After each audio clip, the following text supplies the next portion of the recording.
Hey guys, and welcome to the second half of our lecture on Rome. Here are the key concepts I want you guys to understand by the end of the lecture, not too many this time. And most importantly, I don't want you guys to forget about Conrad Demarest. In your reading and in this lecture, you're going to find information about why Rome, I'll say quote unquote, fell. I'll let you know why I said quote unquote later. And that's the information you're going to want to plug into the last part of that model, the last part of that first column where it says why empires fall. So these are important up here, but the Conrad Demarest model is super important. No key vocabulary this time because we're going to try to make it short and sweet. And like I just said, we're talking about why the Roman Empire fell. I've got falls here in quotes for a couple reasons. For the longest time, historians told the story of the fall of the Roman Empire in two key ways. One, they said that it fell because of invasions from these nomadic peoples, these barbaric peoples, if you want to call them that, Visigoths among others. And the other was that Rome fell around the late 400s CE. And John Green and I are going to contest both of those points. Yes, it's true that the Roman Empire in the West and its capital Rome fell around this time, and the immediate cause of that fall were these outside invaders, but the truth of the matter is probably way more complicated than that. There's a lot of other factors that went into the extended decline of the western half of the empire, and as John Green and I will tell you, the eastern half of the empire and the cultural traditions that went along with it didn't really fall until almost 1,000 years later. So it's tough to say that Rome falls all at one time, and it's tough to say that it falls all for one reason. We're going to treat it as a more complex series of events than that.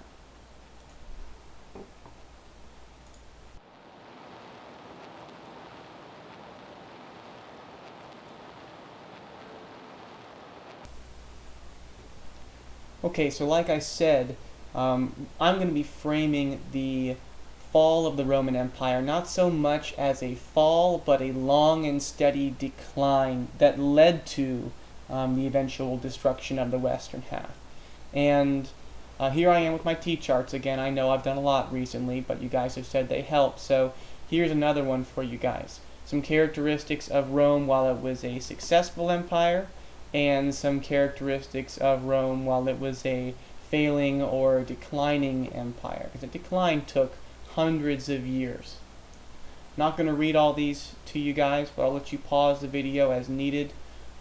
Get what you need from this slide, and most importantly, take a look and see if any of these things fit with the Conrad Demarest model.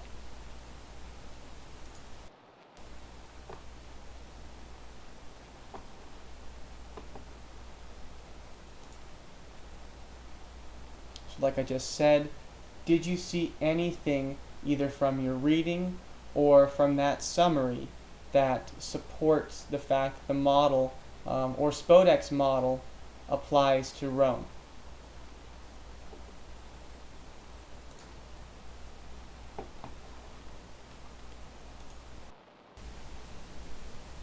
Okay, so I want you guys to play a little game for me. I want you guys to put yourselves in the shoes of a Roman who lived during the time of the decline of the western half of the empire, and try to decide what you would do if you faced the same problems that the Romans did. If you're strapped for time or you just want to get to the information and be done, you can skip these scenarios, but I think they're a fun way to kind of get us thinking like the folks who face challenges in history, and see if we can solve the same sorts of problems that they weren't able to. Alright, so if you're playing along, put yourself in that situation and ask yourself, how would I address this problem that the Roman Empire faced? They had lack of security in their outer territories and on the seas. Piracy was a big problem. Bandits were a big problem on the outer edges of their empire, and so trade was really disrupted. It was causing some serious economic problems for them. What would you do if you were in this kind of a situation? Give yourself 3 minutes, think about what your responses would be, and then we'll move on.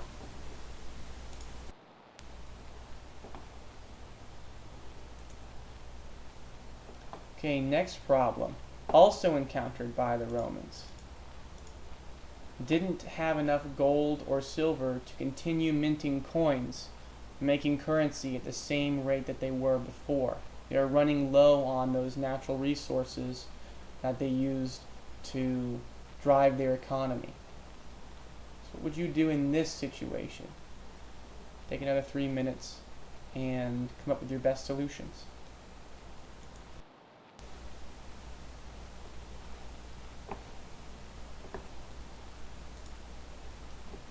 Alright, last one. Issues with farmland. The farmland was starting to get overused, was starting to be less productive. Crops weren't growing in as big enough quantities as the empire needed to feed its population, and so there were food shortages. Folks were starting to suffer from famine, starvation. How would you address this problem? And in a second, when we come back, we'll see how the Romans actually attempted to deal with these issues that they faced.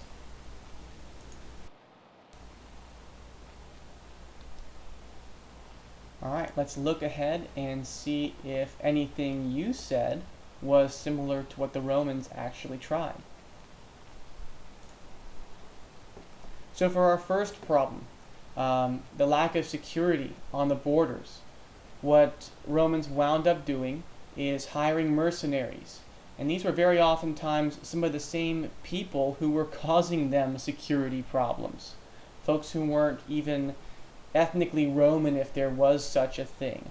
Obviously, when their empire spread, they encountered many different ethnicities, but the mercenaries they hired were oftentimes folks who were either very new members of the empire or some of the nomadic peoples who came from without and eventually were the same ones who pillaged and plundered Rome when it fell in the 400s.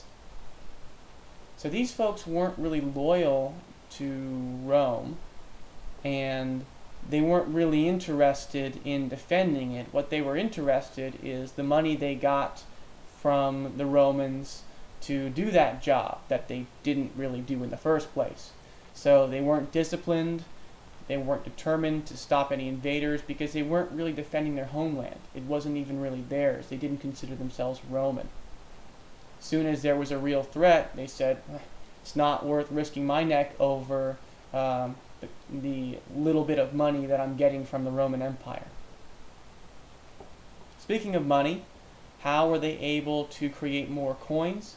What they started to do is they started to use less gold and silver to make coins. They would mix the gold with other metals, they would mix the silver with other metals, and at first this worked because they were able to make more coins, but eventually folks started to realize, hey, there's less precious metal in these coins. And so once they realized that, the coins were worth less. And the technical term for money being worth less and that leading to increased prices is inflation. So short term, this strategy might have helped, but long term, it wasn't really effective. How else did they deal with problems of managing a large empire? One emperor by the name of Diocletian wound up dividing the empire into two halves. There was an eastern half and a western half. The eastern half capital was Byzantium, later became known as Constantinople. Today it's the city of Istanbul, if you're familiar with that is, in Turkey. And the western half's capital, of course, was Rome. And this worked for a while, but eventually Constantine, another emperor, came around and decided he wanted to take the whole empire back for himself, so he kind of undid the helpful reforms that Diocletian brought in. And he wound up moving that capital from Rome to Byzantium, like I said, which was later renamed Constantinople. Obviously, Constantine wasn't into himself at all. And that might have been a good move because the eastern half of the empire wound up being way more successful politically and economically than the western half.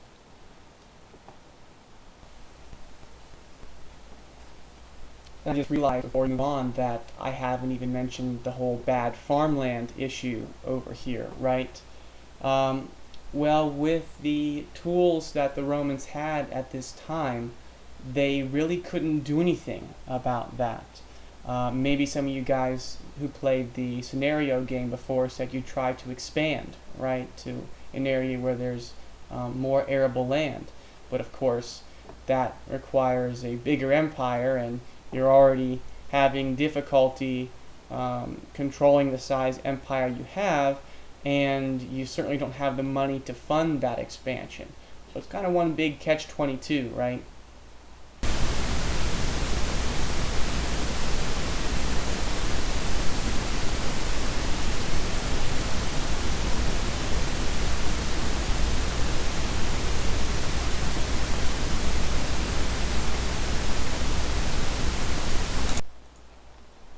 But let's talk about that city I mentioned from the last slide, the one that Constantine renamed as the capital and renamed after himself, Byzantium or Constantinople, or as it's called today, Istanbul. And for those of you guys who aren't familiar, there's actually a song about the transition from Constantinople to Istanbul. If you're into jazz, check it out on iTunes. I think it's something like Istanbul, not Constantinople. Anyway, I digress. Let's get back to why I showed you this image of Istanbul and why I showed you this image of what's called the Hagia Sophia in particular.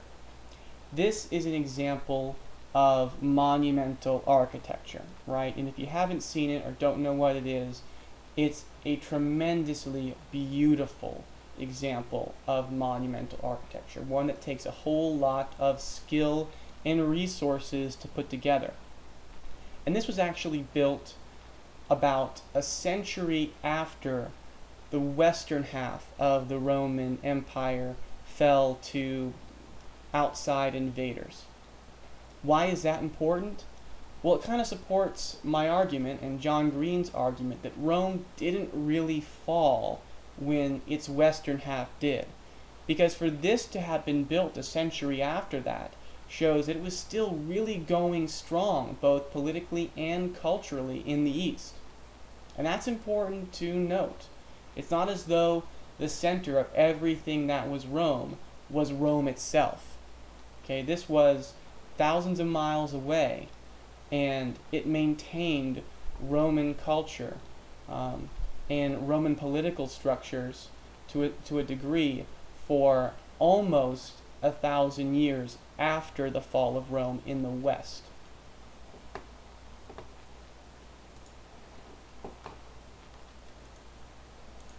Too much.